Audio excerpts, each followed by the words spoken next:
Sebuah video ceramah yang menampilkan mantan Wakil Presiden RI, Jusuf Kalla, kini menjadi sorotan publik dan memicu beragam reaksi di tengah masyarakat. Dalam video yang beredar, Jusuf Kalla menyampaikan pandangannya terkait konflik yang pernah terjadi di Indonesia, seperti di Poso dan Ambon.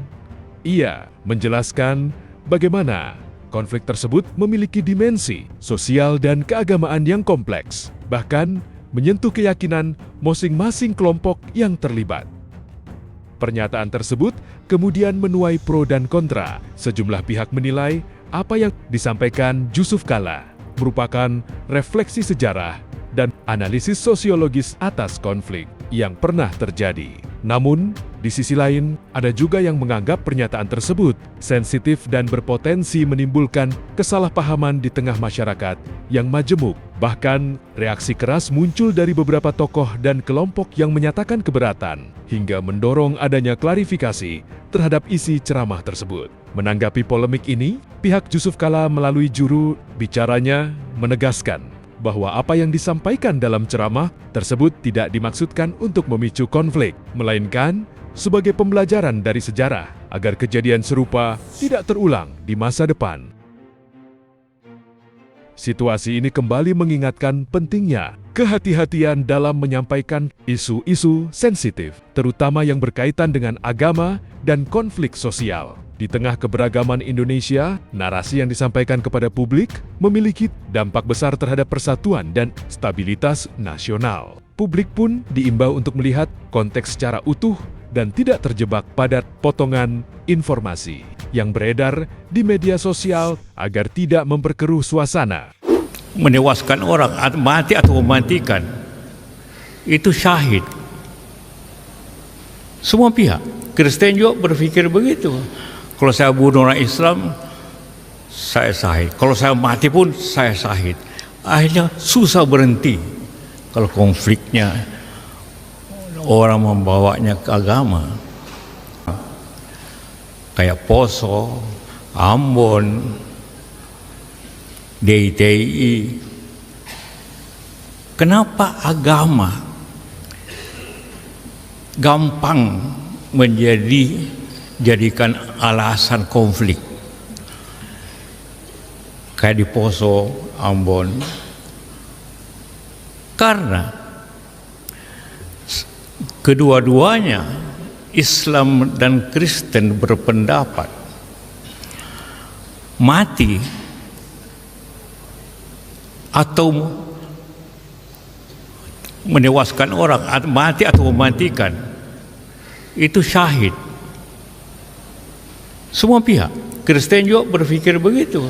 Kalau saya bunuh orang Islam, saya syahid. Kalau saya mati pun, saya syahid. Akhirnya susah berhenti. Kalau konfliknya, orang membawanya ke agama. Ada juga konflik karena sumber daya alam. Ya seperti sekarang ini. Amerika itu berperang menduduki, ingin daerah yang semuanya negara kaya sumber daya alam. Venezuela kemarin diambil presidennya karena Venezuela kaya dengan minyak. Iran di samping politik karena kaya dengan minyak. Dulu Irak diduduki karena Irak kaya akan alam. Kalau dunia ideologi juga. Kenapa Amerika berperang dengan Vietnam? Karena ideologi. Karena komunis. Seperti itu.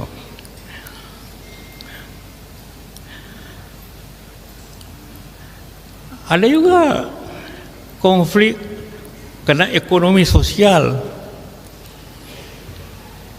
Dulu tahun 98 orang menyerang berkonflik besar, melawan, hantam Cina, atau gedung-gedung pemerintah dibakar karena masalah ekonomi sosial, orang susah.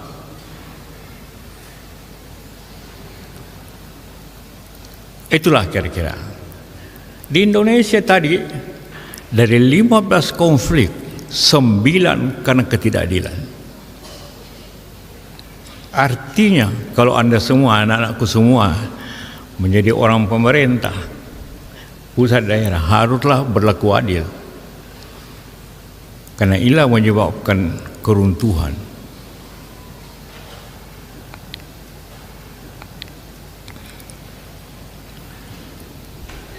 Jadi Indonesia ini dengan penduduk, walaupun kita ini begitu 240 juta, 280, alhamdulillah pada dewasa ini, tinggal Papua.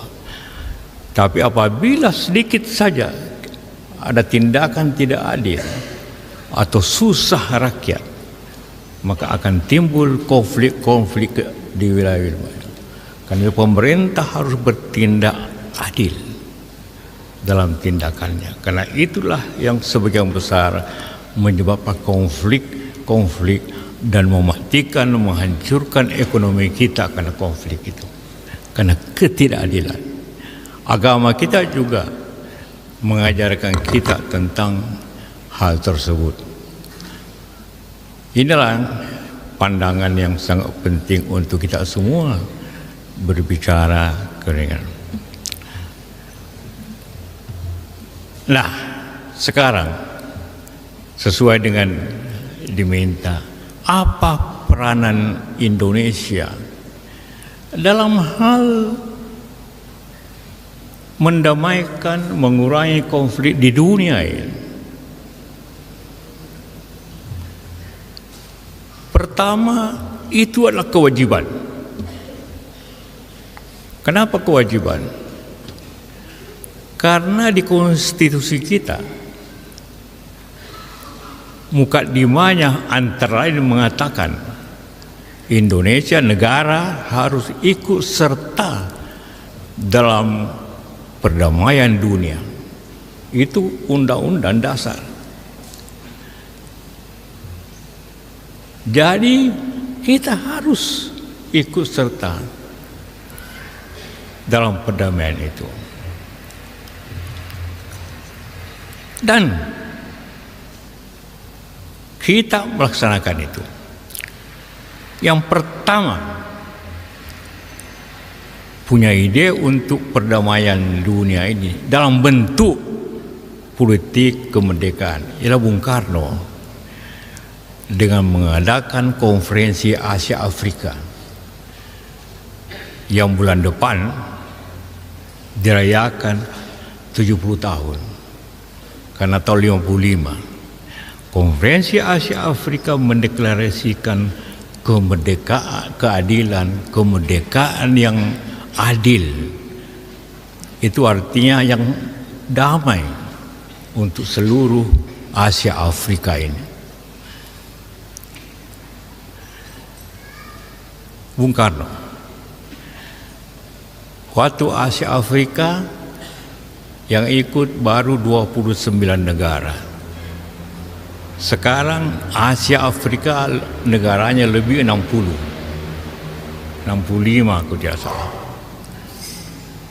Hampir setelah itu banyak sebagian besar negara merdeka. Tapi kemudian timbul konflik-konflik. Semua konflik di Asia ini hampir selalu disebabkan karena kolonialis Inggris. Inggris yang menyebabkan hampir semua konflik di Asia ini. Sisa-sisa kebijakan Inggris.